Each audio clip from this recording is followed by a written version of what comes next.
Quand on se marie souvent, on a des forces et des faiblesses chacun. Mais rendez-vous compte que des fois, vos forces sont les faiblesses de votre conjoint. Ne partez pas dans un truc de « ouais, mais t'es pas comme moi ». Mais si tu as cette grâce-là, transfère-lui. Ça veut dire quoi? Les choses sont spirituelles. Quand ta femme ne manifeste pas certaines choses, arrête de la critiquer pour ce qu'elle ne manifeste pas. Commence à déclarer sur elle. Prie pour elle. Intercède pour elle. Des fois, vous vivez des choses dans votre foyer, mais vous ne savez pas voir que c'est nous contre le royaume des ténèbres. Et vous commencez à vous voir l'un contre l'autre dans le foyer. Commence à déclarer sur sa vie.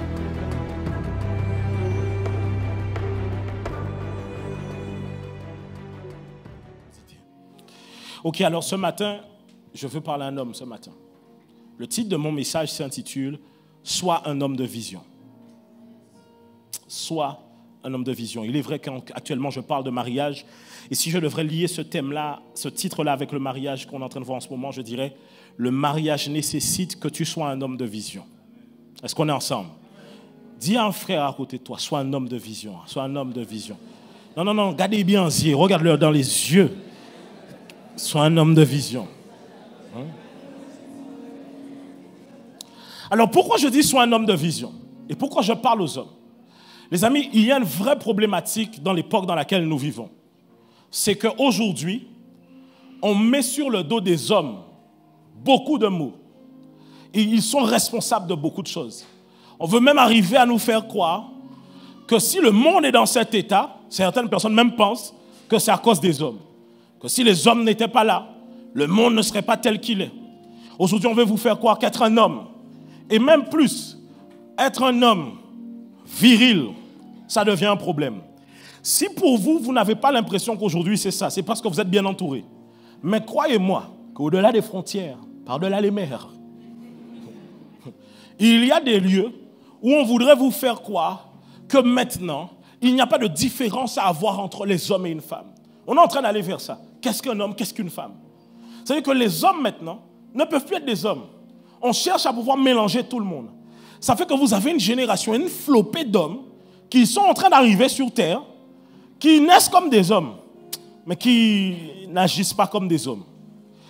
Écoutez, à chaque fois qu'une nation s'est retrouvée au plus bas, dans les plus grandes crises, s'il n'y avait pas eu des hommes, rien n'aurait pu être renversé dans cette nation.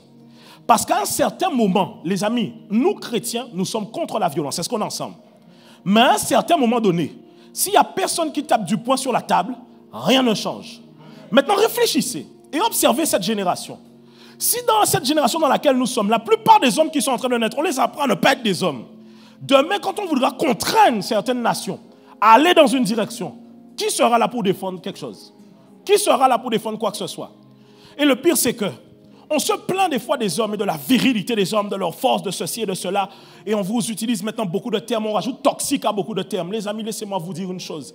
Alors que dans cette génération, on est en train de parler de beaucoup de mots. Ces mêmes mots-là sont de plus en plus présents depuis qu'on en parle. Cette génération est celle qui parle le plus de santé mentale. Mais je n'ai jamais vu autant de gens atteints dans la santé mentale. C'est la génération qui parle le plus de dépression.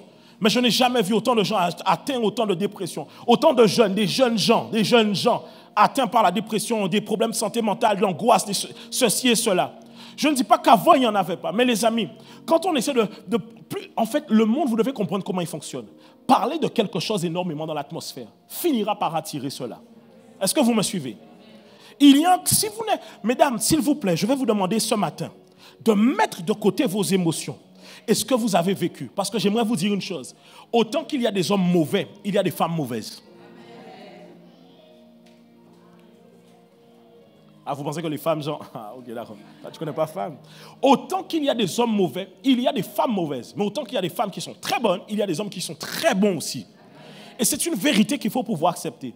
Ne laissez pas ce monde prendre vos souffrances et les interpréter pour vous. Si vous observez le monde dans lequel on vit, ils prennent toutes vos souffrances et ils l'interprètent à votre place. Ils vous disent les noirs, vous qui souffrez, comment vous devez penser. Ils vous disent les femmes, vous qui souffrez, comment vous devez penser. Ils vous disent, oh les animaux souffrent, voilà comment vous devez penser. On prend votre souffrance et on l'interprète pour vous et on vous dit que si vous souffrez vraiment, c'est cette direction-là que vous devez prendre. Les amis, en tant que chrétiens, nous n'avons pas à basculer et à balancer dans tout un tas d'idéologies. Parce que pour nous, en ce qui nous concerne, Christ a résolu le problème de l'humanité. Lorsqu'un homme a un problème de virilité, il n'a qu'à venir à la croix de Jésus-Christ et il sera transformé, il sera changé. Je ne parle même pas de virilité, je parle de ce terme qu'on utilise, masculinité toxique. Écoutez, il n'y aura pas moins de masculinité toxique sans masculinité véritable. Il faut de véritables hommes pour apprendre à des hommes à être de véritables hommes. C'est pas moins on permet aux hommes d'être des hommes qui vont devenir des véritables hommes. C'est plus ils ont de bons exemples et de bons modèles devant eux. Et puis cette génération ne sait pas ce qu'elle veut. I'm ready for you. Je ne sais pas si tu vas te fâcher, mais ce n'est pas grave. On veut des hommes qui ne sont pas trop virils, mais il faut qu'ils nous ouvrent la porte. Non, moi je ne comprends pas. On veut des hommes qui ne sont pas trop virils, mais il faut qu'ils soient gentils, qui m'écoutent, qui communiquent, qui parlent comme ma copine, mais quand même temps, ils sont un peu comme un gars. Tu sais pas, il y a un avatar que tu veux. Créer un avatar, intelligence artificielle, parce qu'un homme, c'est un homme. Un homme, à la fin de la journée, mesdames et messieurs, laissez-moi vous dire une chose. Si les femmes cherchent les hommes qui ont l'argent, c'est qu'elles cherchent la sécurité. Si les femmes aiment les hommes qui sont grands, c'est qu'elles voient la sécurité. Si les femmes aiment les hommes même qui sont beaux, c'est que dans la vie, je t'assure, il y a un beauty privilège qui donne la sécurité. Elles voient une sécurité partout. Les femmes cherchent un endroit où elles vont pouvoir être préservées, gardées, on va pouvoir prendre soin d'elles. Ça veut dire, mesdames, ne laissez pas ce monde prendre vos souffrances et vous faire croire. Ce n'est pas, en tant que chrétien, j'insiste et je persiste, dans cette génération, je rends gloire à Dieu parce qu'en Guadeloupe, certaines choses sont quand même là. Mais il y a une génération qui est en train d'amener de nouvelles choses. Dans cette génération, lorsque nous sommes en Christ, c'est la parole de Dieu qui est notre référence et c'est la parole de Dieu qui nous permet de savoir qu'est-ce qu'un homme et qu'est-ce qu'une femme. En plus, aujourd'hui, on aime te dire, ouais, mais la science a évolué, la science dit ça maintenant. La science disait que le lait était bon. Et aujourd'hui, tout le monde te dit, il ne faut pas boire de lait. La science, c'est la science que tu veux écouter. Tu sais c'est quoi les lobbies? C'est un truc qui n'est pas très présent dans le milieu francophone. Mais quand je dis présent dans l'inside, dans la tête des gens. Mais les lobbies, c'est très présent. Quand des gens veulent pousser quelque chose, ils peuvent aller faire les études qu'ils veulent pour pousser la chose. Les amis, qu'on ne vous demande pas, ça existe. On peut me dire ce que l'on veut, ça existe, que l'on pousse des études scientifiques pour... Si moi je veux, je paye une étude scientifique pour dire que les scientifiques prouvent que la Bible est réelle. Ça existe. Les amis, du reste, ce qui est formidable, c'est que les scientifiques ont changé de langage souvent, mais la Bible n'a jamais changé. Oh! Jamais. Jamais. Ce que la Bible a dit depuis le commencement, là, elle n'a pas arrêté de le dire.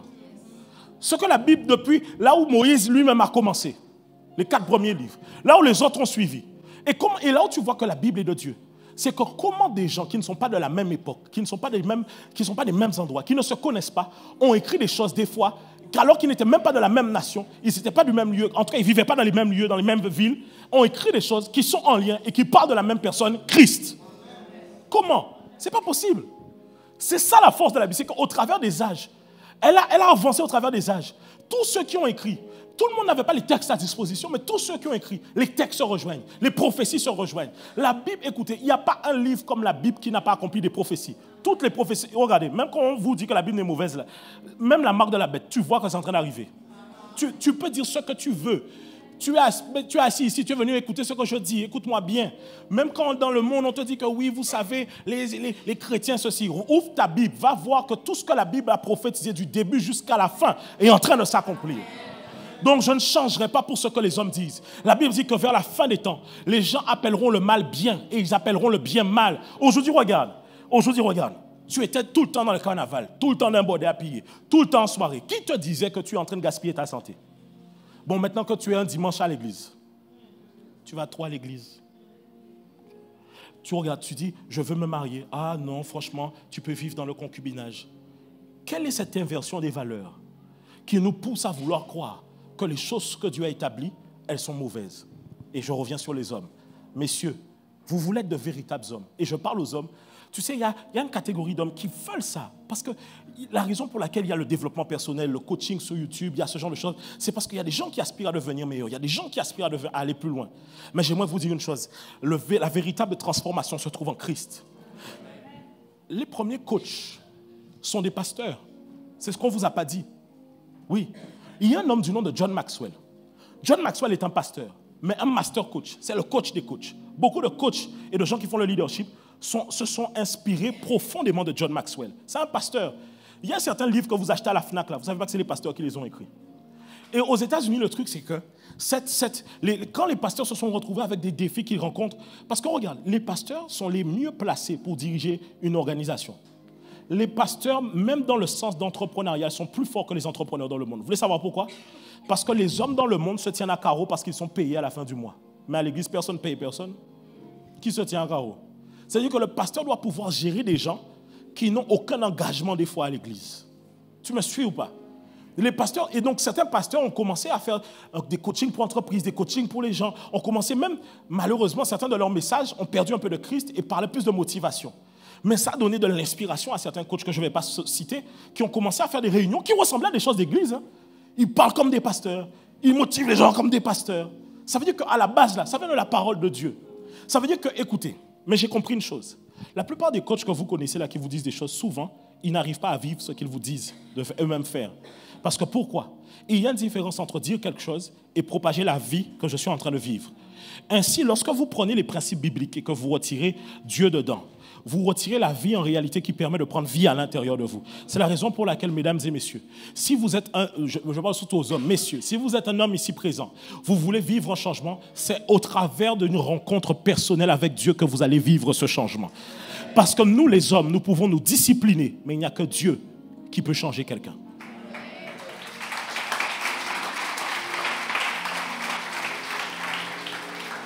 On est ensemble, tu es là? Tu es là?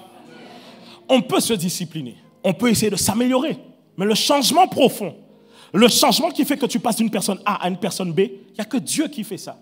Que tu rencontres Dieu en cette saison et qu'il amène une transformation à l'intérieur de toi. Tu sais pourquoi? Messieurs, regardez, le monde attend tellement sur nous. Vous savez, hein, je vais vous dire une chose. Le seul fait que le monde dans lequel on vit pointe du doigt les hommes sur beaucoup de choses, c'est quand même une bonne chose. Vous voulez que je vous dise pourquoi? Parce qu'on pointe du doigt toujours celui qui a l'autorité.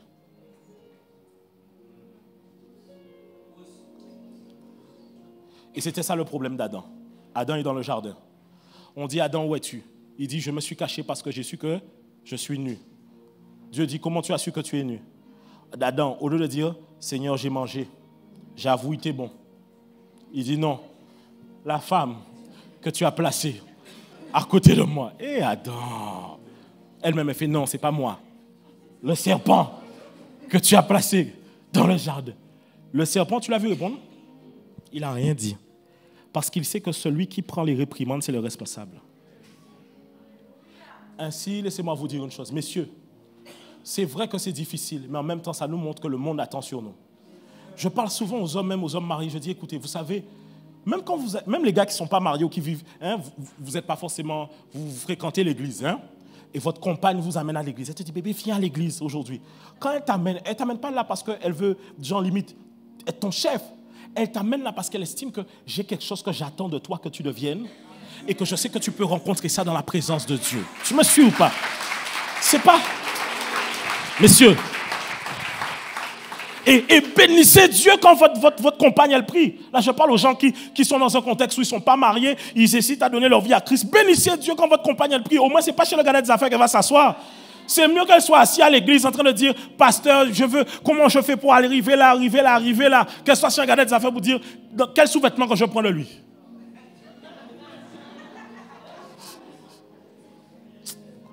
Donc, quand vos femmes sont assises à l'église et qu'elles vous ramènent, ce n'est pas parce qu'elles veulent prendre l'ascendance sur vous. C'est parce que je vous assure, elles croient encore en vous. Parce que, écoutez, je vais vous dire une chose. Vous voulez que je... Si ta compagne vient à l'église et qu'elle ne t'invite pas à l'église, c'est qu'elle a trouvé quelqu'un d'autre.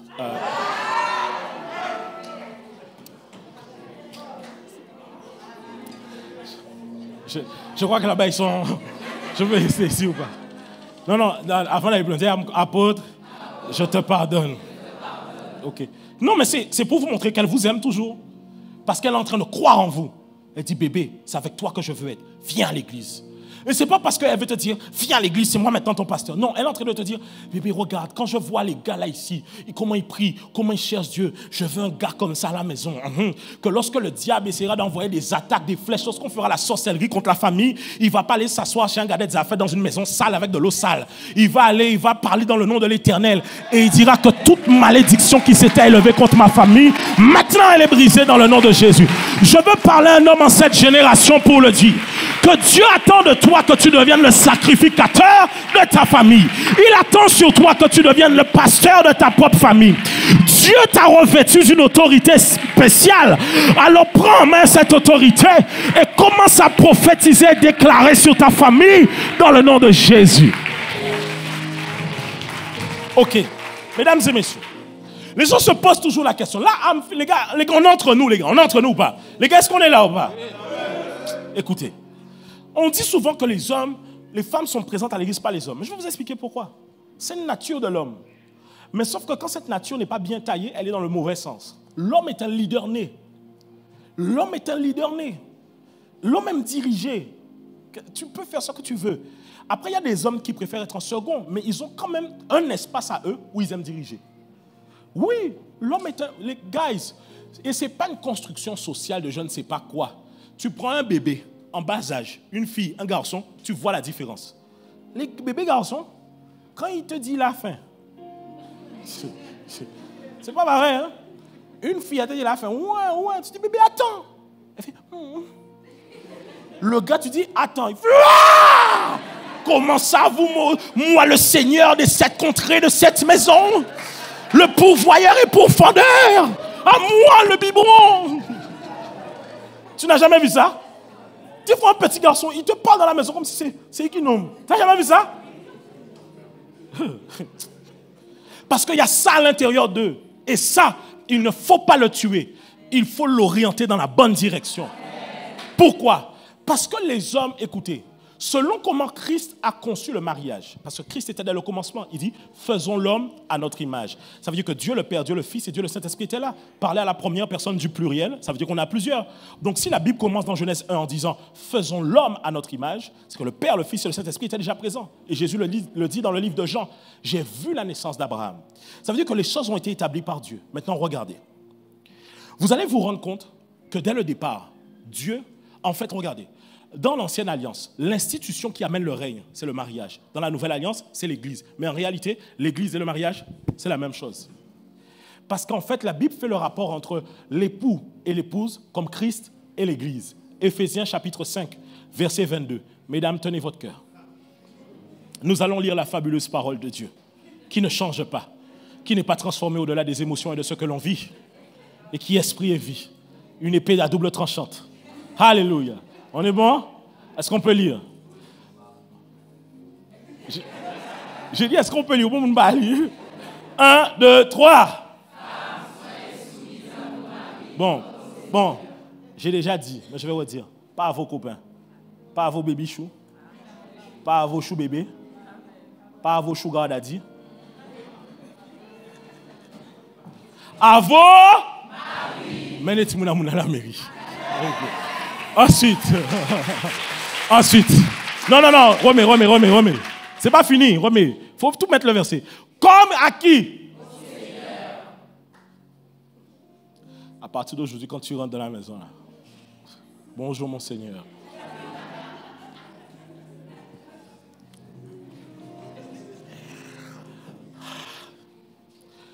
Il y en a, vous ne sanctifiez pas assez votre mari. Mesdames, je vais ouvrir une parenthèse pour vous, vite fait. Pas fâché, vite fait. Il faut sanctifier vos maris. Sanctifier, ça veut dire le mettre à part, ok? C'est pour ça qu'on dit que ton nom soit sanctifié. Je te mets à part, tu n'es pas comme les autres. Ton patron, tu ne l'appelles pas Jean-Luc. Tu dis, des fois, bonjour patron, tu vois? Le pasteur, tu dis, bonjour pasteur. Trouve un titre pour ton mari. Le Seigneur pourfendeur des 7 royaumes. J'envoie des petites vidéos à ma femme. Tu sais les vidéos du chat qui dit, quand elle me dit, tu as faim, au lieu de me dire, n'avez-vous pas faim, mon roi, suprême chef des 7 royaumes, de l'épée de l'Excalibur. Oui. Donne un petit nom à ton mari. Pourquoi? Le gars aime ça quand il sent qu'il y a un respect qui lui est donné là dans la place. Est-ce que je parle à quelqu'un? Mais maintenant, voici une chose. On prend souvent ce texte pour dire aux femmes quelle est la relation qu'elles doivent avoir envers leur mari. Mais on ne comprend pas qu'ici, c'est marqué comme au Seigneur. Ça veut dire que le mari doit se comporter comme le Seigneur. Donc, si l'épouse est comme l'Église, regardez, avancez, qu'est-ce qu'il dit? Verset, il dit quoi? Car le mari est le chef de la femme, comme Christ est le chef de... Qui est quoi? Son corps, et dont lui est le sauveur. Alors, ça veut dire que le mari est comme Christ. Il doit donner sa vie comme Christ. Verset suivant. Maintenant, messieurs, hors de même que l'Église est soumise à Christ, les femmes aussi doivent l'être à leur mari en...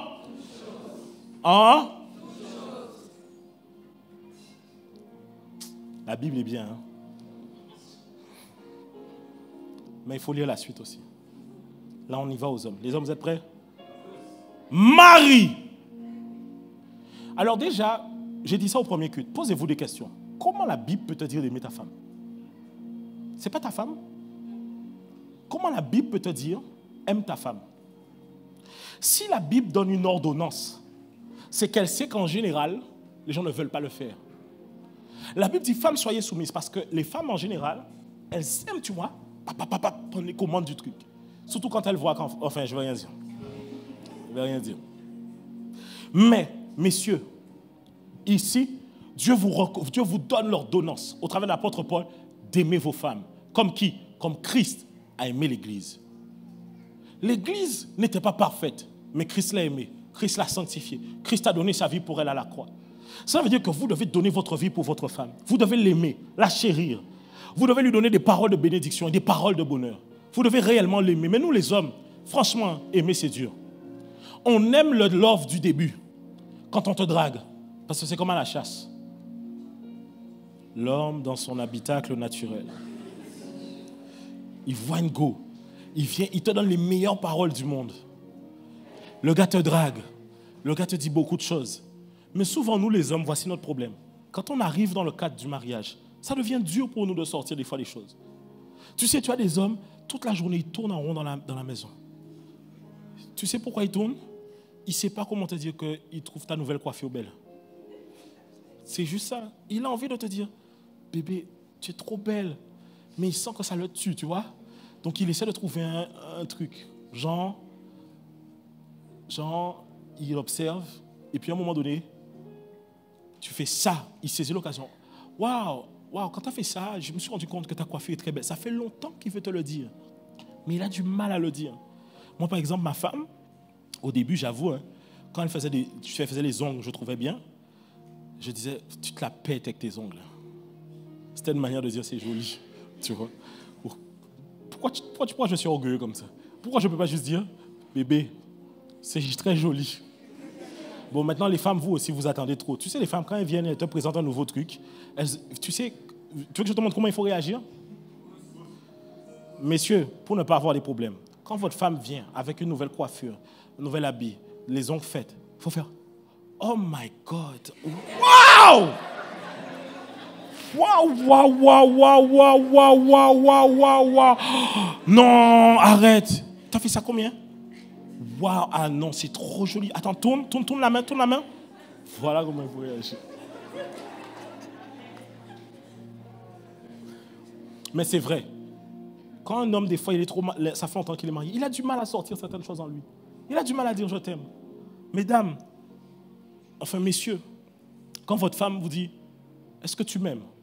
En fait, elle n'est pas en train de te dire « dis-moi juste je t'aime ». Elle est en train de te dire « aujourd'hui, la phase, envoie, tu vois. Envoie-moi des paroles d'amour. Joue au poète, quoi. Tu étais un grand poète avant le mariage. Tu es devenu juste un prophète maintenant après le mariage. Reprends ta dimension de poète. Messieurs, peu importe l'âge que vous avez, il faut continuer à draguer votre femme. Il faut continuer à lui faire la cour. Peu importe l'âge que vous avez. C'est ça. Mais souvent, les hommes, tu sais, qu'on prend l'âge, on prend un peu de charisme, on n'a pas envie de montrer que genre en mode on est love. Tu es love, mon gars, tu es love. Après, c'est vrai que tu sais, des fois, tu meurs à toi-même. Moi, des fois, je me rends compte, quand ma femme veut faire des photos, elle me dit, viens, on fait ça comme ça. Tu sais, je me dis, quoi, il faut que je... Donc, tu vois, tu as des vidéos, tu sais, les couples font ça comme ça, là. Tu sais, les vidéos, ils font comme ça. Après, ils se tapent dans la jambe. Tu vois la vidéo, bah. C'est ça, aimer ta femme. C'est-à-dire que tu n'as pas envie, hein, mais tu fais aussi la vidéo. Mais elle veut la vidéo, tu vois. Les femmes, quand elles sont amoureuses, elles veulent qu'on s'habille ensemble quand on vient à l'église. Toi, tu veux juste prendre un vêtement, mettre sur toi. Elle met le même vert, pas vert, elle met le même ton de vert. Parce qu'elle te dit, non bébé, mets le ton de vert là, ça va aller ensemble. Mais tu dis, mais comment ça, mais bébé, mais viens comme ça, au moins on est bien. Et puis tu dis, non, il faut marcher comme ça. Des fois, tu sais, nous les hommes, c'est envie de dire, arrête, t'es fatigué, moi. Mais les gars, il faut jouer à ça. Il faut jouer à ça. Pourquoi? Si ce n'est pas avec vous qu'elles le font, avec qui elles vont le faire? Si ce n'est pas avec vous qu'elles ont des petites blagounettes comme ça, avec qui elles vont le faire? C'est la raison pour laquelle il faut manifester de l'amour à nos femmes. Le piège souvent qu'on ne se rend pas compte, c'est que pendant que toi, tu ne remplis pas sa couple émotionnelle, il y a un collègue là. Il y a toujours un collègue quelque part, tu sais. Toujours un collègue qui arrive derrière elle comme ça. Ouh, ça va? Tu vois quel genre de collègue ou pas? Ah, fais attention, il y a toujours un collègue comme ça. Que Dieu t'aide. Marie, mais pas aimer vos femmes seulement là-dessus. En fait, aimer ta femme, c'est dans tous les sens du terme, dans toutes les dimensions. Spirituellement, émotionnellement et physiquement, tu dois l'aimer. Et il dit ceci, comme Christ a aimé l'Église et s'est livré lui-même pour elle, livre-toi pour ta femme, donne-toi tout entier pour elle. Lorsqu'on aime véritablement sa femme, on se donne pour elle, on fait des sacrifices pour elle. C'est la raison pour laquelle je vais vous dire une chose. Mesdames, le problème n'est pas la soumission dans le mariage. Le problème, c'est à qui est-ce que vous vous soumettez. Si tu es soumis à un homme qui t'aime comme Christ a aimé l'Église, il ne sait pas, bien sûr, écoutez, moi je crois, selon la parole de Dieu, l'homme est le chef de la famille, la femme est responsable du foyer. Est-ce qu'on est ensemble? Mais un homme qui aime sa femme, quand il sent que sa femme est fatiguée, il ne va pas dire c'est toi quand même qui dois tout faire le ménage, parce qu'il veut se livrer pour elle. Et puis quand tu te livres bien pour ta femme et qu'elle se repose bien, elle a beaucoup plus de force. Si elle a beaucoup plus de force, elle pourra mieux prier. Je ne vois pas de quoi vous pouvez... Moi, je ne suis pas là où vous êtes, ok? Non. Je ne vois pas là où vous voulez aller. Franchement, je ne suis pas là-dedans, moi. Je suis la prière. Verset suivant, qu'est-ce qu'il dit? Il dit quoi? Afin de la sanctifier par la parole. Notre rôle, c'est de la sanctifier par la parole, pas de la baisser, pas de la critiquer. En fait, tu as des gars, tu sais, écoutez, je vais vous dire une chose. Tu as des gars, des fois, ils ont tellement peu d'estime d'eux-mêmes que pour se sentir au-dessus de toi, ils t'écrasent beaucoup par la parole. Pour que tu te sentes écrasé, et là, ils se sentent vivre. Ça veut dire que tu as des... Écoutez, je vous assure, mesdames et messieurs, il y a des hommes que vos enfants, que vos sœurs ne doivent jamais croiser parce qu'ils les détruisent psychologiquement. Ils les font croire qu'elles sont nulles, qu'elles sont moins que rien, qu'elles ne connaissent rien, qu'elles sont ceci, qu'elles sont cela. Mais un véritable homme sanctifie sa femme par la parole. Ça veut dire que quand sa femme est devant lui, il déclare, j'ai déjà dit ça, écoutez, vous êtes le pasteur de chez vous, messieurs. Votre maison, c'est le bâtiment de l'église. Les enfants, c'est la sécurité. Vous appelez la servante de Dieu. Vous dites, quand elle rentre dans la maison, tu dis, ma soeur, toi là-bas, lève les mains, reçois maintenant l'onction. Tu dis à la sécurité, tenez votre mère maintenant, parce qu'elle va recevoir l'onction maintenant. Tu dis, chérie, laisse-moi prophétiser sur toi maintenant. Rabasaka ta. Reçois. Tu me suis ou pas? Mais c'est sûr, au lieu de vouloir faire ça à l'église, va faire ça dans ta famille. Quand ta femme part au travail, tu prophétises, tu dis, je prophétise maintenant que toute âme que Henriette, ta collègue, avait formée contre toi, c'est nul et sans effet dans le nom de Jésus. Toute sorcellerie qu'on avait voulu faire contre toi, c'est nul et sans effet. Est-ce que je parle à quelqu'un? Tu lui dis, tu es béni, tu les surpasses toutes, ou plus fort qu'il y a. Non, pas ni pour nous qui... Pourquoi tu es yo? Parle-lui dans le langage qu'elle aime bien. Si c'est ça pété, dis ça pété en bas là, boum boum. Parle-lui dans le langage qu'elle aime bien. Dis-lui, c'est toi bébé, c'est pas une autre. D'ailleurs, quand tu marches là-bas, la lumière sous tes talons chasse les ténèbres dans le nom de Jésus. Est-ce que je parle à quelqu'un? Hey. Maintenant, imagine. Quand tu parles à ta femme comme ça, comment elle va au travail? Tu me suis ou pas? Elle part au travail avec une puissance qui l'accompagne.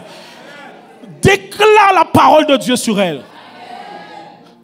Dis-lui, ta grâce et ta beauté les surpassent toutes. Tu es une femme vertueuse. Une couronne resplendit sur ta tête. Et aucune autre ne saura la voler. Car son diadème brille jusqu'aux éclats de l'Orient et de l'Occident. Oui! Prophétise! Bon, on est au deuxième culte ou pas? C'est au deuxième culte qu'on peut se lâcher un peu. En fait, tu dois être le gars qui ne laisse pas les choses passer comme ça. Même tes enfants, sanctifie-les par la parole, déclare sur eux. Guys, Ne laissez pas vos enfants partir à l'école comme ça. Tu prends tes enfants, regarde, tu ne sais pas comment faire, regarde comment je fais. Quand tu vois, on impose les mains ici, tu imposes les mains à ton enfant. Tu dis, tu es béni dans le nom de Jésus. Tout en forgé contre toi est nul et sans effet. Là, on voulait voler ton intelligence. Vous pensez que sorcellerie, ça n'existe plus? Il faut vivre encore, vous allez voir. La sorcellerie existe. Tu sais, beaucoup de gens s'en rendent compte. Pourquoi? Parce que des fois, du jour au lendemain, ton enfant devient bête à l'école. Il ne comprend plus rien. Il ne comprend plus rien du jour au lendemain. Un enfant intelligent, du jour au lendemain, il ne comprend plus rien. Les sportifs qui peuvent vous dire ça. Les sportifs de haut niveau peuvent vous le dire clairement. Tu joues, comme par hasard, bim, blessure, comme par hasard, celui qui n'était pas bon devient bon. Beaucoup, allez demander aux sportifs. Vous savez, quand on arrive dans des hautes sphères, il n'y a que les gens qui sont ignorants, qui pensent que les choses spirituelles n'existent plus. Tous les gens, à un moment donné, savent que ce genre de choses-là, ça existe. Donc, tu ne peux pas laisser tes enfants partir à l'école comme ça. Tu sais avec quoi on embrigade les enfants des autres? Par exemple, le camarade de ton enfant, ses parents ils vont regarder des affaires, ils ont mis une eau sale sur lui. Un jour, il dit à ton enfant, tiens, mange la pomme. Tu ne sais pas c'est quel fruit, tu ne sais pas c'est quoi, d'où est-ce que ça vient. C'est pour ça qu'il faut dire à tes enfants, quand vous donnez la nourriture là, ne mangez pas. Ne mange pas. Déclare des paroles de bénédiction sur eux, sanctifie-les par la parole. Il dit, après l'avoir purifié par le baptême d'eau, verset suivant, qu'est-ce qu'il dit? Il dit ceci, afin de faire paraître devant lui cette église glorieuse. Ta femme doit être glorieuse, monsieur. Elle doit être glorieuse. Quand elle est en face de toi, on doit sentir qu'il y a une gloire. Quand on voit ta femme, on ne peut pas dire, waouh, waouh, waouh, waouh, waouh. Non, on doit dire, waouh. Ça se voit que c'est la femme de tel. Tu ne peux pas, toi, physiquement, tu ne peux pas tout avoir tes contours faits et puis je vais en cheng-teng. Ce n'est pas possible. Ce n'est pas possible. Tu ne peux pas avoir toujours les derniers habits. Ta femme, même en soi, demande où est-ce qu'elle prend les habits. On aurait dit qu'elle a les mêmes habits que quand Jésus a été crucifié là. Ce n'est pas possible. Mais c'est la vérité. Tu ne peux pas, toi, être bien habillé et puis ta femme n'est pas bien. Ce n'est pas possible. Il faut que quand on voit ta femme, on sente qu'il y a quelqu'un qui est là qui... My God. Waouh! Tu vois ou pas? Deuxièmement, émotionnellement, il faut qu'elle soit glorieuse. Ta femme, elle ne peut pas, après t'avoir épousé, 3 mois ressembler à un poulet sans plume. Comme si que émotionnellement, tu l'as laissé à terre, tu l'as brimé. Il faut qu'après les 3 mois, on sente que ta femme a eu un glow-up. Tu sais, elle ne s'énerve plus comme avant. Elle est plus fâchée comme avant. Elle n'est pas dans la petite jalousie. Elle est montée en niveau émotionnellement. Elle arrive à garder son âme, à garder son cœur, à préserver les choses. Elle marche dans la restauration de l'âme, spirituellement. Il faut qu'on sente que ta femme est en train d'upgrader au fur et à mesure. Et pas seulement ta femme.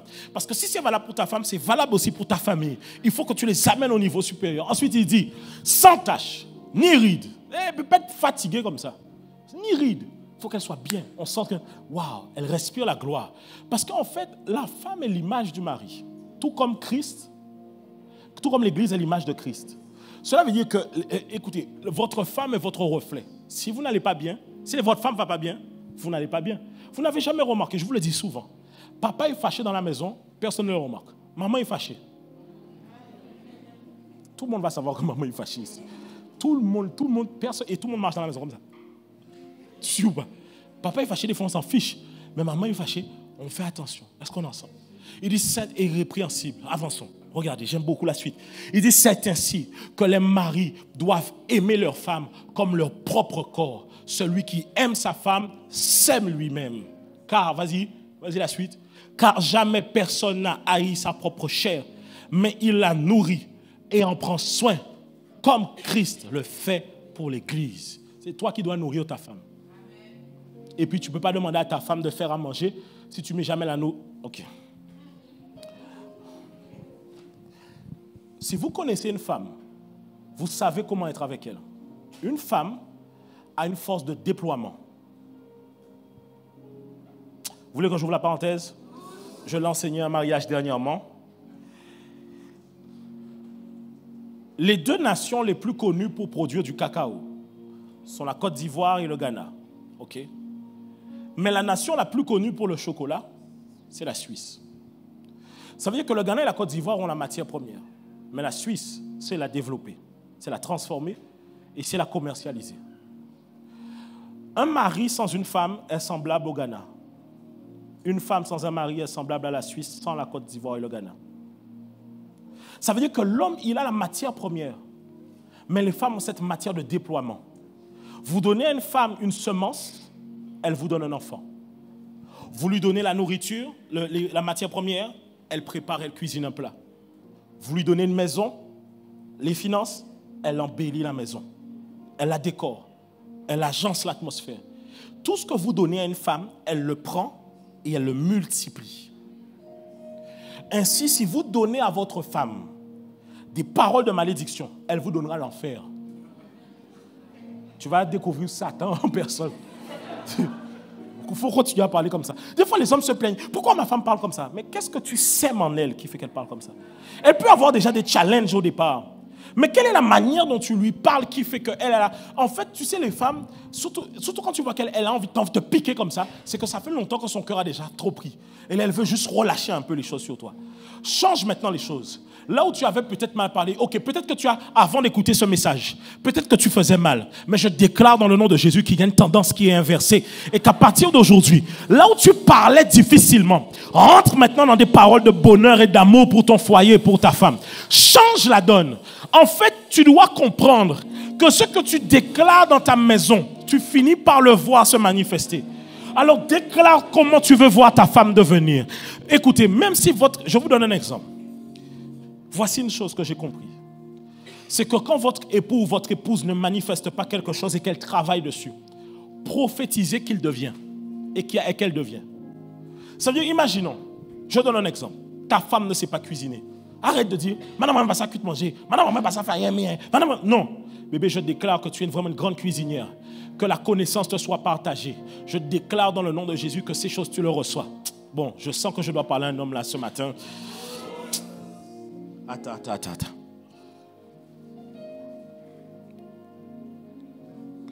Je veux montrer aux maris à quel point ils sont responsables de comment leurs femmes sont.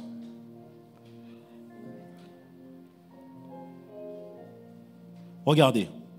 Deutéronome 34.9. Deutéronome 34.9. Il y a des maris qui sont présents ici. Il y a des futurs maris.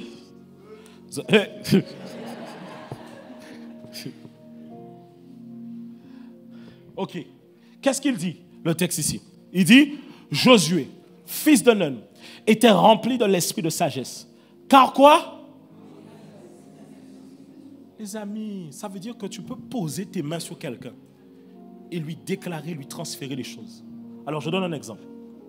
Quand on se marie souvent, on a des forces et des faiblesses chacun. Mais rendez-vous compte que des fois, vos forces sont les faiblesses de votre conjoint. Ne partez pas dans un truc de « Ouais, mais t'es pas comme moi ». Mais si tu as cette grâce-là, transfère-lui.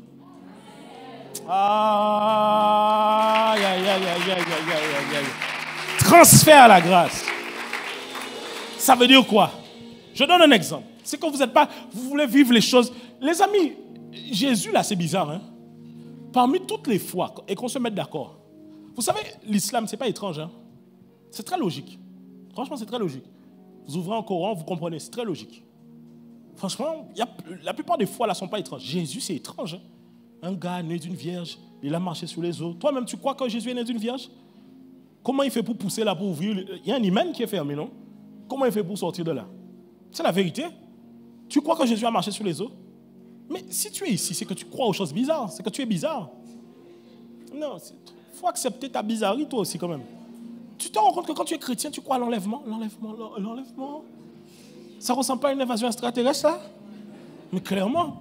Mais demain, s'il y a l'enlèvement, c'est ça qu'ils vont dire. Ils vont dire que les extraterrestres sont venus prendre des gens. Mais tu crois en tout ça. C'est bizarre, n'est-ce pas? C'est bizarre. Il faut accepter cette bizarrerie. Parce que si tu n'es pas capable d'accepter les choses spirituelles ne se voient pas comme les choses matérielles. Le problème, c'est qu'on pense que le monde le plus réel, c'est le monde physique. Alors que le monde spirituel est plus réel que le monde physique. Même toi-même, tu fonctionnes avec le monde spirituel. Pourquoi? Avant de créer ton business, tu as l'idée dans ta tête. Elle est où? Elle est immatérielle. Avant d'être matérialisée, les choses visibles sont tirées des choses invisibles. Arrêtez de croire que Satan, c'est toujours Satan du médiéval. Satan aussi a iPad comme toi, tu as iPad. Vous pensez que quoi? En enfer, genre, ils ont des chevaux, ils ont des charrettes, machin. Non! Ils ont même plus de technologie que toi. Et la Bible en parle. Je n'ai pas le temps de voir ça avec vous aujourd'hui. Ça veut dire quoi? Les choses sont spirituelles. Quand ta femme ne manifeste pas certaines choses, arrête de la critiquer pour ce qu'elle ne manifeste pas. Commence à déclarer sur elle. Prie pour elle. Intercède pour elle. Des fois, vous vivez des choses dans votre foyer, mais vous ne savez pas voir que c'est nous contre le royaume des ténèbres. Et vous commencez à vous voir l'un contre l'autre dans le foyer. Commence à déclarer sur sa vie. Remets-moi Éphésiens 5. On s'est arrêté à où? Éphésiens 5, 30. 29. Car jamais personne n'a mis, ok, verset 30, parce que nous sommes membres de son propre corps. Alors, monsieur, voici une chose. Les hommes, souvent, se plaignent en disant, mais pourquoi ma femme ne m'écoute pas? Pourquoi ma femme ne me respecte pas? Mais messieurs, est-ce que votre femme a réussi à avoir en vous des choses qui vont lui permettre de vous suivre? Est-ce que quand tu as déjà vu quelqu'un faire des accidents tout le temps, tu vas monter dans sa voiture? Personne. Sauf si tu es quelqu'un, tu aimes les choses zinzin. Ça, c'est les couples toxiques. Ils savent qu'ils vont s'embrouiller, mais ils se mettent ensemble. Ils aiment ça. C'est pour ça qu'ils s'aiment. Ils aiment le petit piment, tu vois. Mais une femme, elle aime suivre quand elle sait qu'elle va quelque part. Alors, messieurs, voici une chose. Au lieu que nous, chacun d'entre nous, je me mets dedans, on se plaigne de « ma femme ne m'écoute pas, ma femme ne suit pas ce que je lui dis ». Il faut se poser la question, est-ce que j'ai le bagage nécessaire en moi? Est-ce que j'ai la profondeur, la consistance spirituelle pour que ma femme puisse me suivre? Dans le foyer, tu ne pries pas, tu ne jeûnes pas. C'est jamais toi qui es en train de chercher Dieu. C'est toujours elle qui est là en train de se consacrer, chercher Dieu, prier pour les enfants. Tu n'es au courant de rien. Tu n'es au courant de rien pour les enfants, au courant de rien dans la famille. Et du jour au lendemain, quand il faut prendre une décision, c'est moi qui suis chef ici. Mais ce n'est pas comme ça que ça fonctionne. Et il faut qu'elle arrive à voir que tu nous amènes quelque part. Messieurs, à partir d'aujourd'hui, moi, ce que je vois pour vous, ce sont des hommes solides et bâtis en Christ, qui sont racinés dans la présence de Dieu, qui savent aller chercher au travers du Saint-Esprit, qu'est-ce que Dieu veut pour mon foyer? Où est-ce que l'on va? Et ensuite, vous allez écouter, si vous êtes soumis à Dieu, vous verrez comment les choses sont soumises à vous. La Bible dit, écoutez, la Bible dit ceci, soumettez-vous à Dieu, résistez au diable et il fuira loin de vous. Ce qui veut dire que la soumission à Dieu amène le diable à se soumettre à vous. Le monde dans lequel on vit se soumet aux autorités qui sont soumises. Mais si tu es un homme, tu ne respectes pas la parole de Dieu. Tu ne respectes pas les principes divins. Mais tu sais sortir Éphésiens 5, 22. Femmes, soyez soumises. Mais tu ne sais pas sortir Éphésiens 5, 25. Marie, aimez vos femmes. Tu aimes les droits de la parole, mais tu n'aimes pas les devoirs. Tu auras l'impression que personne ne veut t'écouter. Mais si maintenant tu décides de changer à partir de dimanche, de ce dimanche, tu te dis, tu vas voir ta femme, tu dis, bébé, je te demande pardon. Parce que je me rends compte que pendant longtemps, je voulais faire par moi-même, alors que c'est Christ qui doit nous guider. Certes, c'est vrai, je suis le chef de famille, mais je dois comprendre que Christ aussi, c'est mon chef à moi. Alors, je dois me laisser guider par Christ. À partir d'aujourd'hui, je vais faire l'effort maintenant moi-même d'avoir ma consécration. Faites-moi confiance. À la fin de l'année, on pourra rendre gloire à Dieu pour les exploits qu'on va avoir. Tu verras que ta femme va te dire, waouh, bébé, ok, mais tu veux que moi je fasse... Elle va tout de suite te dire, tu veux que je fasse quoi dans tout ça? Tu vois? Naturellement, elle sait se dire, tu attends quoi de moi? Parce que les femmes ont ce truc-là de soutenir. Elles te disent, tu sais, les femmes, quand elles arrivent dans un boire et manger, elles disent, vous avez besoin d'un coup de main? Nous, les hommes, on cherche la glacière. Mais les femmes, tout de suite, vous avez besoin de truc? Tu veux suivre ou pas? Ça veut dire que dès qu'elle sent que tu vas quelque part, tu sais, ma femme, des fois, qu'est-ce qu'elle fait? Elle me dit, je ne vais pas vous dire comment elle m'appelle. Elle me dit, bébé, tu sais, tu attends quoi de moi pour les 6 prochains mois? Tu sais, ça te pousse à être un chef, hein? Un vrai chef, pas un chef qui fait, ah, c'est chef, non. Aller chercher Dieu pour savoir, waouh, maintenant on a un truc réel là. Tu sais, quand ta femme vient te dire, c'est quoi la vision que tu as reçue pour notre famille en 2024? Tu as intérêt à chercher Dieu. Parce que là, la réponse, il faut qu'elle soit claire, tu vois. Parce que si tu dis, non, on va servir le Seigneur, mais encore, tu vois. Non, il faut que ce soit clair. Quels sont les grands objectifs que vous avez de l'année? Vous savez que sincèrement, moi, chaque année, j'ai des objectifs pour ma femme. Elle a ses objectifs, j'ai mes objectifs pour elle. Je dis, bébé, cette année, tu dois faire ça, tu dois faire ça, tu dois faire ça. C'est je suis derrière elle. Je suis derrière elle, derrière elle, derrière elle, derrière elle, derrière elle. Tout le temps. Derrière elle. En fait, vous devez comprendre que, messieurs, vous êtes comme Christ dans votre environnement. La Bible dit la création attend avec quoi? La quoi? La révélation de qui? Tout comme ta famille attend avec un ardent désir ta révélation à toi, monsieur. Ta famille attend ta révélation. Ils attendent que tu deviennes qui tu dois être. Maintenant, j'ai dit que tu dois être un homme de... Alors maintenant, ensemble, on va voir quelles sont les caractéristiques que doit prendre en compte cette vision. Premier point, tu dois savoir dans quel champ, mets-moi le point, Dans quel champ nous allons opérer? Dans quel champ nous allons opérer? La Bible dit dans le livre de Luc, je crois que c'est Luc, la moisson, il leur dit, la moisson est grande, mais il y a peu d'ouvriers. Priez donc le maître de la moisson d'envoyer des ouvriers dans sa moisson. Cela veut dire qu'il y a un champ, dis avec moi un champ. Et la moisson, c'est les âmes qui doivent être gagnées pour Jésus-Christ, parce qu'à la fin des fins, venir à l'église, vous savez, c'est bien. Mais je vais vous dire une chose, hein. N'oubliez pas pourquoi on est ici. Hein. Nous sommes ici chrétiens parce que nous croyons qu'après cette mort ici-là, nous allons rendre des comptes à Dieu. Personne ne peut nier l'existence de Dieu. Vous savez, même lorsqu'on essaie de nier l'existence de Dieu, on est en train d'avouer qu'il existe et qu'on essaie par nos propres moyens de nier son existence. Le seul fait d'entreprendre une démarche pour montrer qu'il n'existe pas est le signe qu'il existe en réalité. D'ailleurs, même notre présence dans l'environnement dans lequel nous sommes est le signe que nous sommes créés même à l'image de Dieu. Parce que parmi toutes les créatures qui sont sur la terre, c'est nous qui régissons cette terre. Parce que nous sommes créés à l'image de Dieu. OK? Donc, nous croyons que nous allons rendre des comptes à Dieu à la fin des temps. Nous croyons ceci, que le salut de l'humanité se trouve au travers de Jésus-Christ. Pourquoi? L'homme ne peut pas se sauver par lui-même. La religion t'enseigne, écoutez bien, la religion vous enseigne ce que vous devez faire pour être sauvé. Jésus vous enseigne ce qu'il a fait pour que vous soyez sauvés. C'est complètement différent. Le terme religion revient 4 fois dans la Bible. La Bible est composée de 740 000 mots à peu près.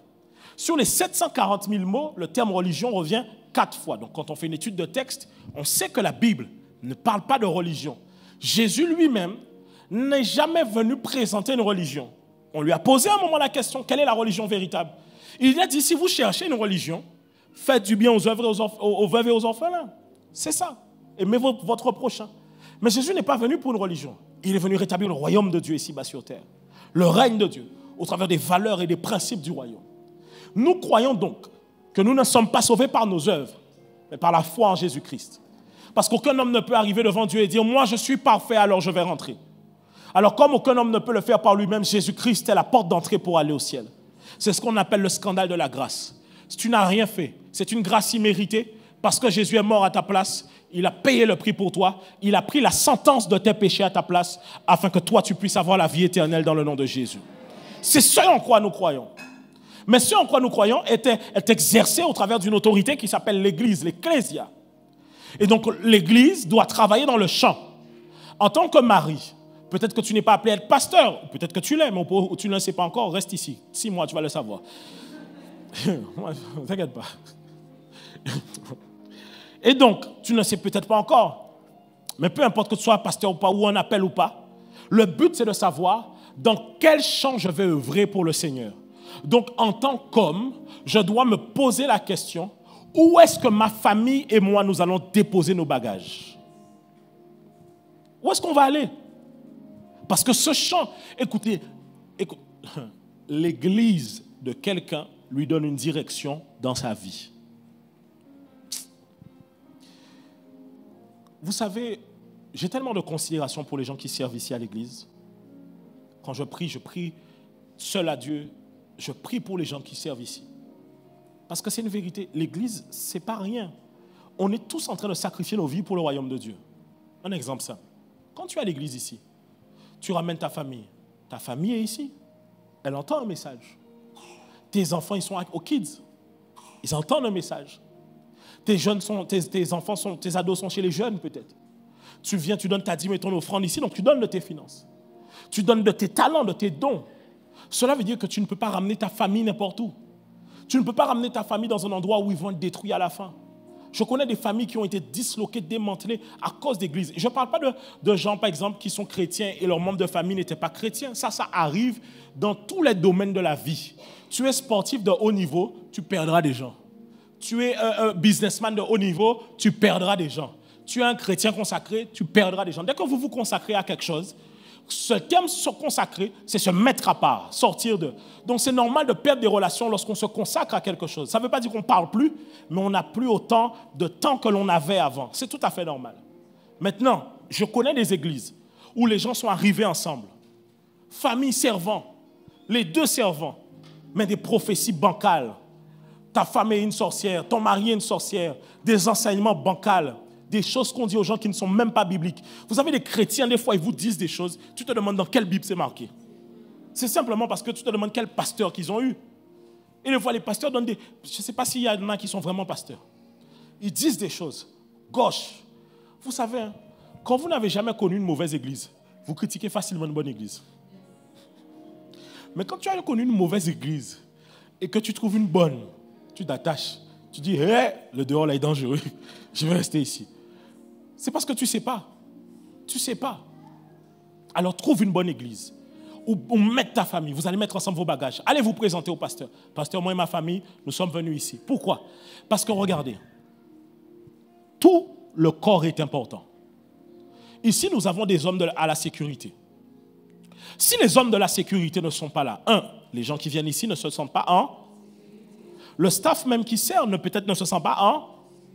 Et même le pasteur, quand il prêche, ce n'est pas qu'il ne se sent pas en sécurité, il a conscience que Dieu est là, il a conscience que Dieu est là. Mais la présence de la sécurité de manière physique est un apaisement. Est-ce qu'on est ensemble? Ainsi, ce que tu dois comprendre, c'est que la présence des hommes de la sécurité ici permet à ce que le message soit mieux transmis. Si le message est mieux transmis, les âmes sont mieux touchées par la parole de Dieu. Ainsi, celui qui a la sécurité a œuvré pour le royaume de Dieu. Donc, quand tu viens servir avec ta famille ici, tu es en train de servir dans le royaume. Et je disais ça au premier culte. Imaginez, certains d'entre vous, l'église aura 5 ans là, cette année.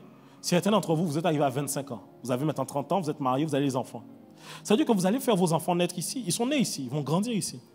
Mais demain, vos enfants, imaginez, ils deviennent pasteurs. Ça veut dire que tu as ramené tes enfants. Déjà, toi, tu es arrivé célibataire, tu t'es marié, tu as eu des enfants. Tes enfants naissent ici, ils deviennent prédicateurs. Tu diras, waouh! Imaginons que ma famille et moi, on avait posé nos valises ailleurs. Est-ce que mon fils serait devenu ce qu'il est devenu? Je bénis Dieu parce que je me rappelle que mes parents... Alors, mon contexte est celui-ci. Moi, je suis né hors mariage, Mes parents se sont mariés il y a 1 an. Avant mon baptême, mes parents ont donné leur vie à Christ, dans le sens de comprendre quelle est la relation qu'il y a avec Christ. Donc, j'ai grandi à l'église. Mais l'église où j'étais, gloire à Dieu, on m'a donné des bons fondements. Mais je dois dire une réalité, c'est que certaines choses n'étaient pas adaptées pour que les jeunes puissent réellement rester. Et à un moment donné, sincèrement, vous savez, quand ma mère m'invite à un séminaire de l'apôtre Yvan Castelnau, quand ma mère m'invite à son séminaire qui était ici, moi j'étais déjà retourné dans le monde en réalité. Mais j'allais toujours à l'église. Mais j'étais déjà retourné dans le monde.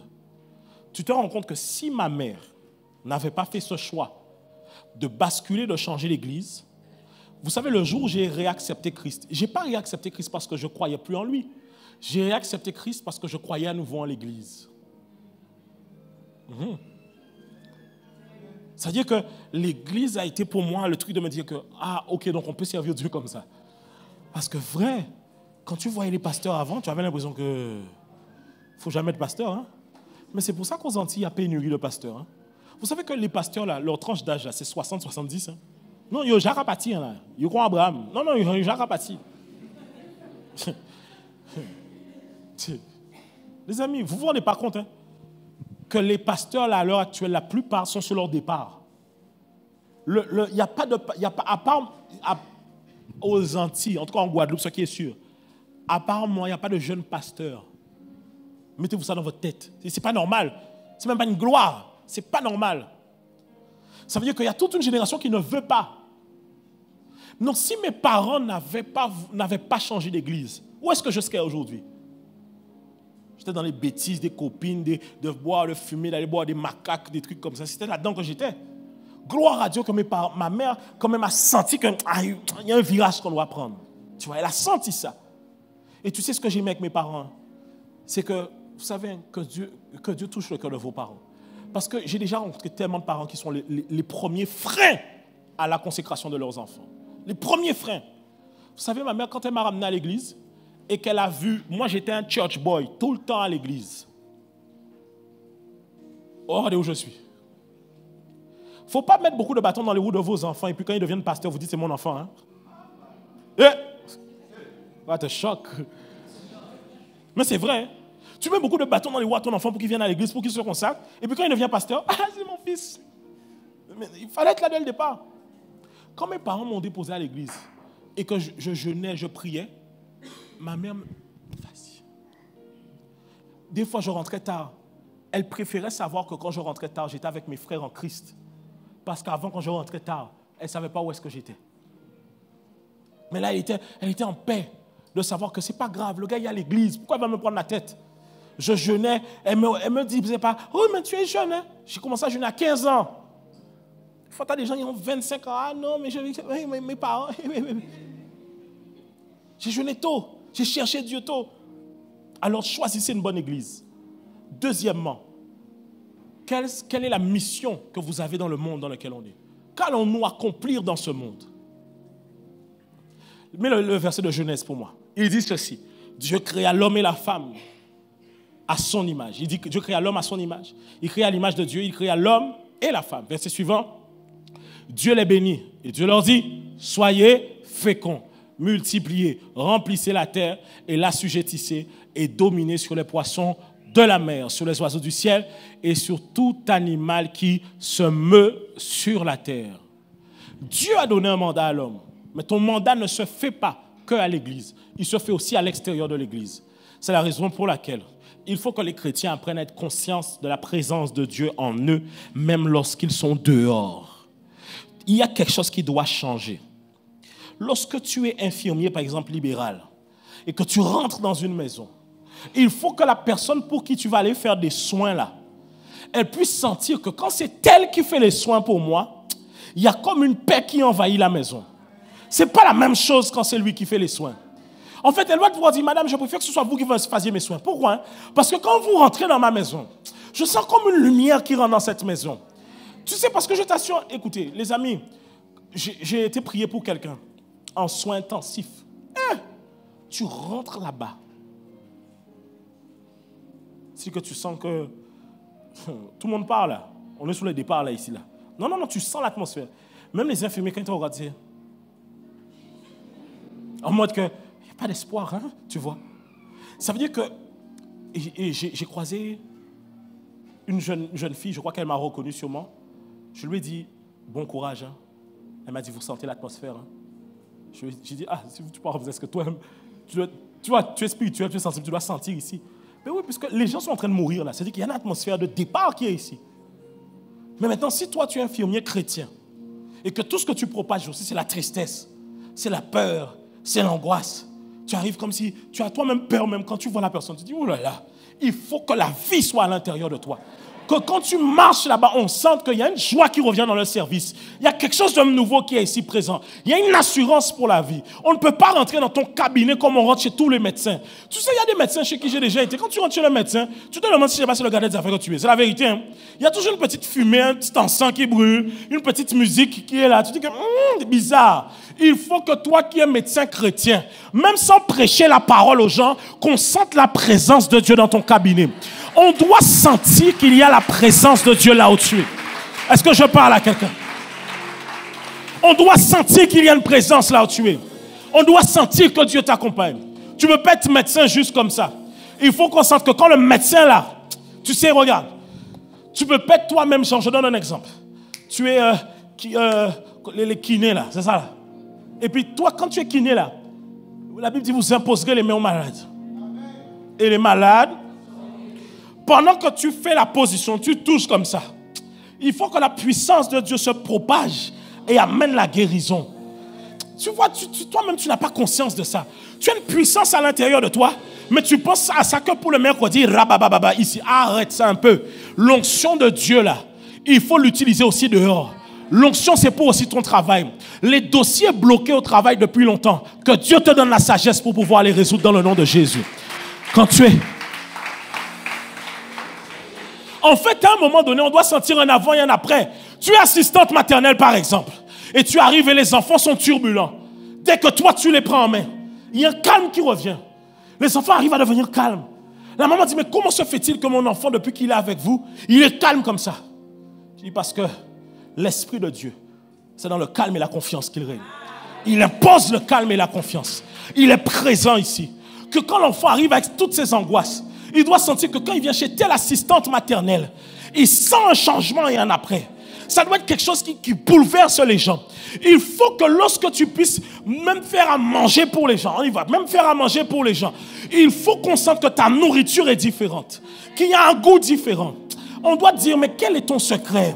Parce que regarde, écoute, il y a des gens, ils vendent le même poulet, mais il n'y a pas les mêmes clients. C'est vrai qu'il y a des gens, ils utilisent d'autres choses. Mais toi, chrétien, tu n'utilises pas Dieu avec toi. Tu te lèves chaque matin, tu fais ton entreprise et tu oublies que Dieu est avec toi. Mon ami, n'oublie pas que Dieu est avec toi et que Dieu propage la bonne nouvelle au travers de toi. Je dis ça au premier culte. On peut tous être vendeurs de voitures chez le concessionnaire. Mais moi, mes voitures ne tombent pas en panne quand je les vends. Mes voitures, aïe, aïe, aïe, aïe, aïe. Mes voitures ne tombent pas en panne. Mes voitures, à moi, quand je te les vends là, elles sont en bonne santé. C'est-à-dire qu'avant que la voiture, on va la livrer. Tu dis, attendez madame, je vais voir la personne qui prépare la voiture. Tu mets ta main sur la voiture. Tu dis, écoute-moi voiture, ne me ridiculise pas ici. Tu ne tombes pas en panne. Tu seras en bonne santé. Tes défauts même techniques qu'on dit que tu as là, tu n'auras pas ça avec mes clients. Comme ça, les clients sauront que quand on va chez monsieur et madame et tel là, c'est toujours bien. Il y a quelque chose de différent. Quand tu es coiffeuse, tu ne peux pas coiffer les gens comme si, quand ils sortent là, ils sentent qu'ils ont les problèmes sur la tête. Ils doivent sentir que quand toi, tu touches le cuir chevelu, pouf, receive it in the name of Jesus. Hey! Est-ce qu'on est ensemble ou pas? On doit sentir ça. Ta classe doit devenir... Tu sais, des fois, dans ton nom, tu es prof d'école. Je ne dis pas d'aller prêcher aux gens Jésus. Je dis de manifester Christ. C'est différent. Tu es dans ta classe d'école. Tu es avec des élèves qui viennent briser, démanteler. La vie les a abattus. Le contexte familial les met plus bas que terre. Il faut que quand ils viennent dans ton cours, ils sentent qu'il y a de l'espoir qui est communiqué. Quand l'élève dit... Il ne faut pas vouloir faire le truc de non, Mathéo, tu es quelqu'un de bien, hein? Tu es intelligent. Non, tu déclares, écoute-moi bien, mon petit. À partir d'aujourd'hui, quand tu es dans cette classe, vois-toi comme un plus que vainqueur. Il n'y a aucun faible ici dans cette classe. On ne pleure pas. On ne pleure plus. Est-ce qu'on parle à quelqu'un? C'est ça. Témoigne Christ.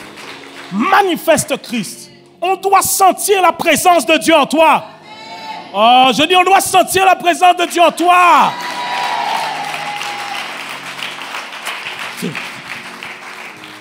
Tu travailles dans la sphère politique. Eux tous, ils ont leurs choses dehors. Ils ont leur gardien des affaires. Ils ont leur quimboiseur.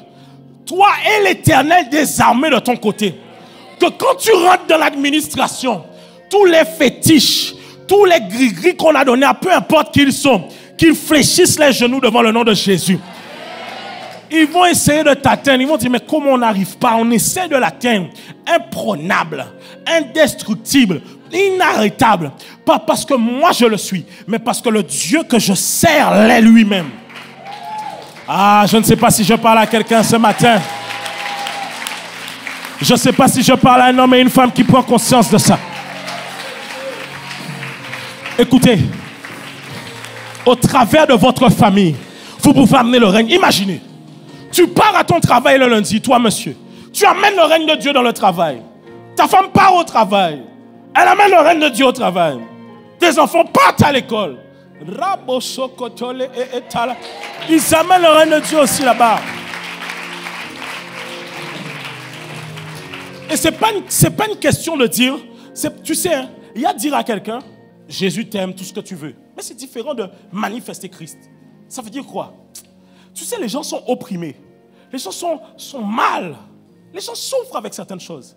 Mais il faut que tu aies la puissance de Dieu nécessaire en toi pour la communiquer autour de toi. C'est pour ça que même les hommes, vous devez comprendre que votre famille attend sur vous. Votre famille attend ça à l'intérieur de vous. Et les hommes, c'est à l'intérieur de vous. Mais vous savez, hein, les hommes, Dieu attendra toujours plus pour vous que pour les femmes. Vrai de vrai. Les femmes dans la Bible, quand Dieu les a rencontrées alors qu'elles faisaient quelque chose. Mais quand c'est les hommes, Dieu leur a dit, venez à la montagne.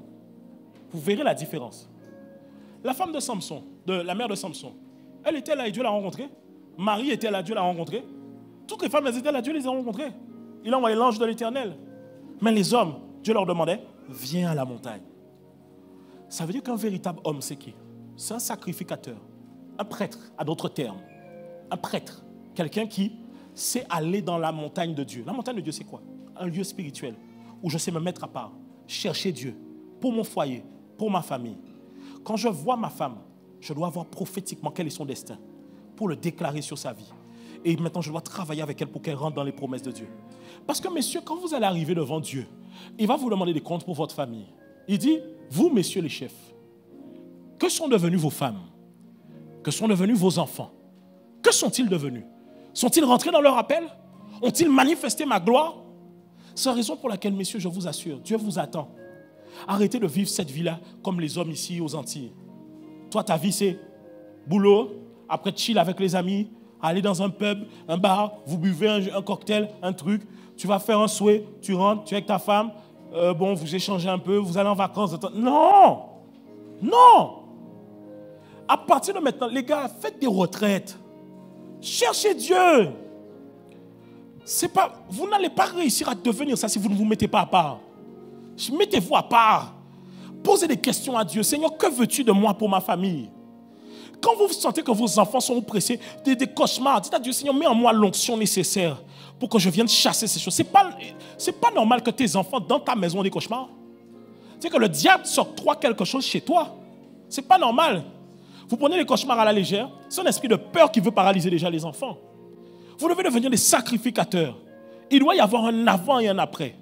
Écoutez, voici une phrase que j'ai pour les hommes. My God, my God, my God. Je peux vous donner la phrase? Je peux vous donner la phrase? On a dit que les hommes sont des leaders. C'est ça ou pas? Alors, chers leaders, écoutez ceci. Le leader est l'impression du futur de ceux qui le suivent.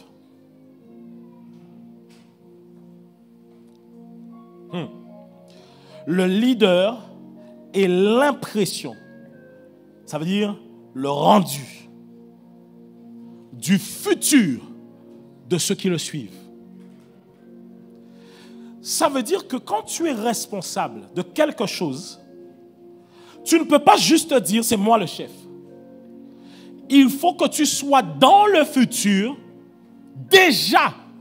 Alors que les gens sont dans le présent, tu dois manifester aujourd'hui leur futur. Parce que si tu n'as pas encore manifesté leur futur, comment vas-tu les conduire dans leur futur?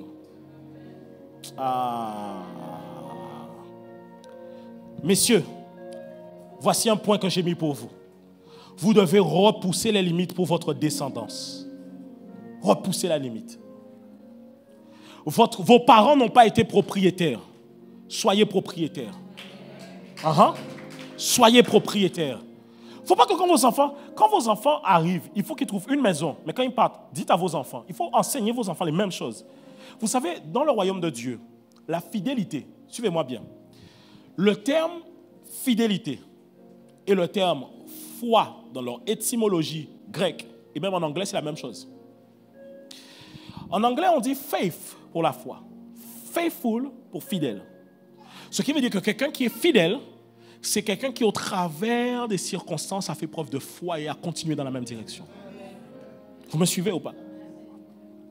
Donc, pour Dieu, si c'est une Bible, c'est ça? Je vais la prendre. Alors, si moi je viens et que je te donne cette Bible et que je revienne l'année prochaine et que je te dise où est la Bible que je t'ai donnée et que tu me remettes la même Bible, tu es infidèle. Selon Dieu, tu es infidèle. C'est la parabole quand Jésus dit un homme s'en allait à laisser à chacun de ses serviteurs des talents. La Bible dit il en donna à un 5, il en donna à un 2, il en donna à un autre 1. Il revint. Celui qui avait 5 avait 5 autres talents. Celui qui en avait 2 avait 2 autres. Celui qui avait 1, il a dit, maître, je savais que tu es un homme qui moissonne là où tu n'as pas semé. Et j'ai été enterré ton talent, le voilà, je te le redonne. Et le maître lui dit, aux autres, il dit bon et fidèle. À celui-là, il dit méchant et paresseux. Il dit pourquoi? Si tu avais été fidèle, tu allais multiplier ce que je t'ai donné. Ainsi, la fidélité selon Dieu, c'est quoi? Mes parents me laissent ça, je multiplie. Mes enfants, je leur laisse ça, ils multiplient. Tes parents n'ont pas été propriétaires, sois propriétaire. Mais enseigne à tes enfants à multiplier les propriétés. Et dis-leur alors aux enfants de leurs enfants de multiplier les propriétés. Tes enfants, tu n'as pas eu, regarde, ton père a eu un caractère colérique. Travaille la colère. Et engendre des enfants patients. Et enseigne-leur, dis-leur, écoutez,